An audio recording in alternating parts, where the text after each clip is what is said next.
was she who had to wake up each morning when it was still dark and cold to start the fire. It was she who cooked the meals. It was she who kept the fire going. The poor girl could not stay clean from all the ashes and cinders by the fire.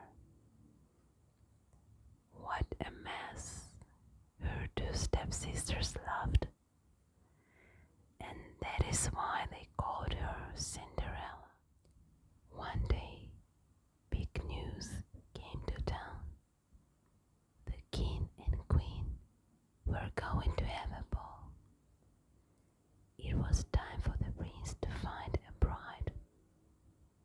All of the young ladies in the land were invited to come. They were wild with joy. They would wear their most beautiful gown and fix their hair extra nice. Maybe the prince would like them. At Cinderella's house, she now had extra work to do. She had to make two brand new gowns for her stepsisters. Faster, shouted one stepsister. You call that a dress? Screamed the other. Oh dear, said Cinderella.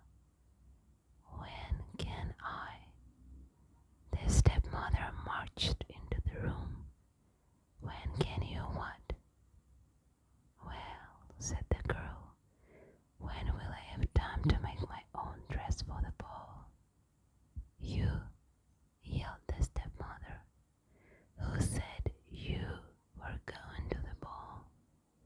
What a love, said one stepsister. Such a mess, they pointed at Cinderella. All of them laughed. Cinderella said to herself, when they look at me, maybe they see a mess.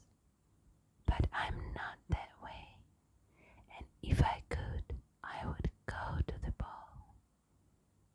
Soon the time came for the stepmother and stepsisters to leave for the big party. Their fine carriage came to the door. The stepmother and stepsisters hopped inside, and they were off.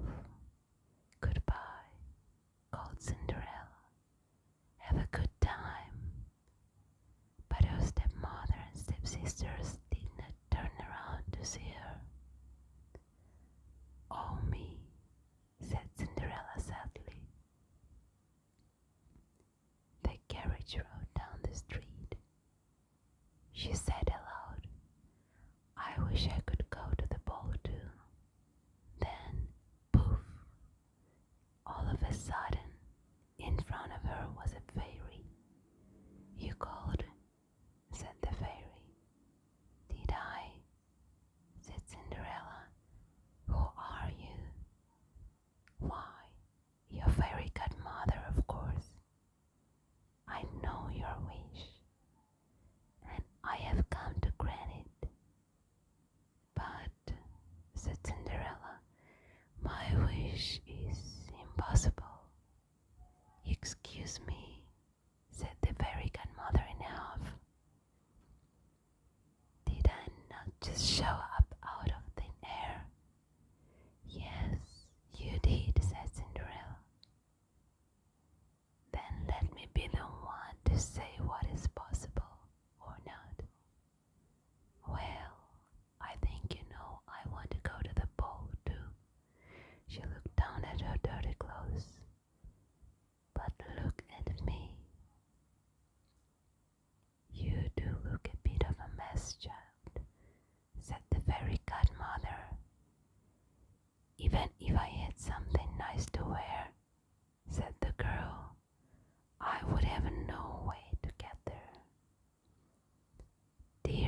She tapped her wand on Cinderella's head. At once, Cinderella was all clean. She was dressed in a beautiful blue gown. Her hair was set up high on her head inside a golden band. "This is so wonderful," said Cinderella. "Who said I was done?" said the fairy godmother. She tapped her wand again. At once, a beautiful carriage came to be, with a driver and 4 white horses. "Am I dreaming?" said Cinderella, looking around her. "It is as real can be," said the fairy godmother. "But there is one thing you must know." "What is that?" "All of these lasts only to midnight. Tonight, at the stroke of midnight, it will all be over. Everything will go back to how it was before." "Then I must be sure to leave the ball before midnight," said Cinderella. "Good idea," said the fairy godmother. She stepped back. "My work is done." And with that, the fairy godmother was gone. Cinderella looked around her. Did that even happen? But there she stood in a fine gown and with a golden band in her hair. And there were her driver and 4 horses before her, waiting. "Come in," called the driver. She stepped into the carriage, and they were off. Over at the ball, the prince didn't know what to think. "Why do you have that sad look on your face?" the queen said to her son. "Look around you. You could not ask for finer maidens than these." "I know, mother," said the prince. Yet he knew something was wrong. He had met many of the young women, yet after he said hello one by one, he could find nothing more to say. "Look," someone pointed to the front door. "Who is sad?" All heads turned. Who was that lovely maiden stepping down the stairs? She held her head tall and looked as if she belonged, but no one knew her. "There is something about her," said the prince to himself. "I will ask her to dance." And he walked over to Cinderella. "Have we met?" said the prince. "I am pleased to meet you now," said Cinderella with a bow. "I feel as if I know you," said the prince. "But of course, that is impossible."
said, looking down at the glass slipper. He saw that it was made in a special way to fit a foot like none other. Somewhere there is the other glass slipper, he said, and when I find it, I will find her too. Then I will ask her to be my bride. From hut to hut, from house to house went the prince. One young woman after another tried to fit her foot inside the glass slipper, but none could fit. And so the prince moved on. At last, the prince came to Cinderella's house. "He is coming," called one stepsister, and she looked out the window. At the door, screamed the other stepsister. "Quick," yelled the stepmother, "get ready. One of you must be the one to fit your foot in the slipper, no matter what." The prince knocked. The stepmother flew open the door. "Come in," she said. "I have two lovely daughters for you to see."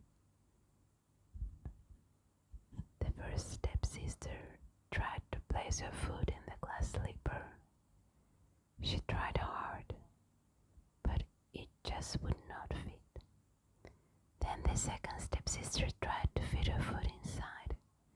She tried and tried with all her might too, but no dice. "Are there no other young women in the house?"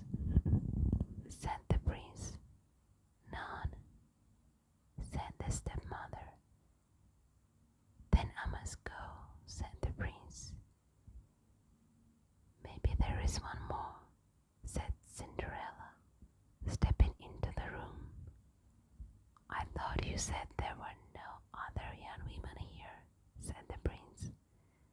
"None who matter," said the stepmother in haste. "Come here," said the prince. Cinderella stepped up to him. The prince got down on one knee and tried the glass slipper on her foot. It fit perfectly. Then, from her pocket, Cinderella took out something. It was the other glass slipper. "I knew it," he cried. "You are the one." "What?" shouted a stepsister. "Not her," screamed the other stepsister. "This cannot be," yelled the stepmother. But it was too late. The prince knew that Cinderella was the one. He looked into her eyes. He did not see the cinders in her hair or the ashes on her face. "I have found you," he said.